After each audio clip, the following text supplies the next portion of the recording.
오늘 본문 말씀은 여호수아 3장 5절 말씀입니다.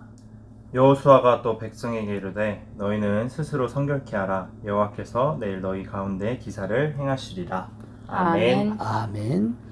하나님께서 큰 일을 하시고자 하는 사람에게 하나님께서 인간에게 요구하시는 것이 무엇일까? 오늘 본문 말씀 여호수아 3장 5절 말씀을 보니까 정결과 하나님의 복에 대해서 나옵니다. 하나님께서 인간에게 요구하시는 게 뭐냐? 첫째로 자격을 갖추어야 된다는 거죠.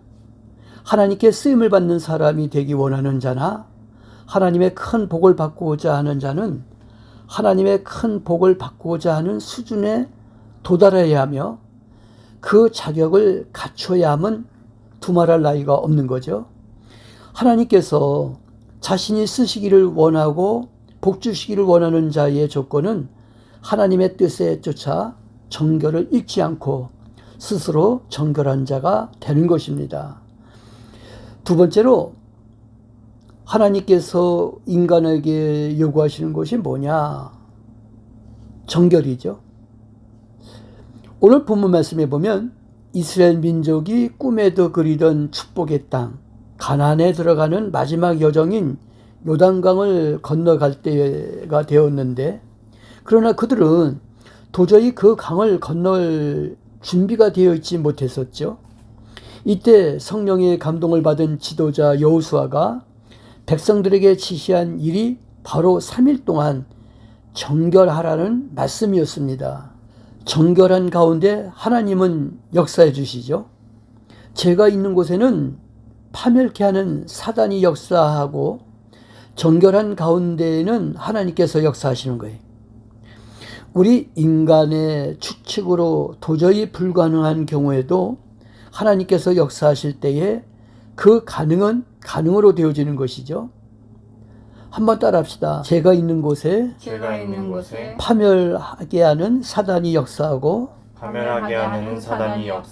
정결한 가운데는 하나님께서 역사하신다.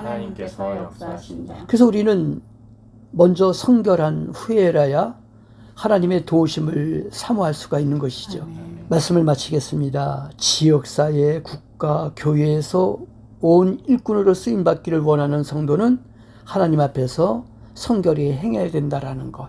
그래서 우리 소망교회 온 성도들은 하나님 앞에서 성결히 행하는 하나님께 선택받은 백성들이 되기를 주님의 이름으로 축원합니다. 아멘. 아멘. 기도합니다. 하나님 아버지, 저희들을 사랑하셔서 하나님께 쓰임을 받고자 원하는 자로는 자격을 갖추어야 된다고 했사오니 정결을 잃지 않고 스스로 정결한 자가 되게 해주시기를 바라고 원합니다. 성결을 위해서 힘을 쓰는 정결한 사람 되게 해주시옵소서. 정결한 가운데서 하나님은 역사하신다고 했사오니 우리 모두 성결한 후에라야 하나님의 도우심을 사모하게 해주시고 하나님의 영광을 나타내기에 부족함이 없도록 우리 하나님 은총을 베풀어 주시기를 바라고 원합니다.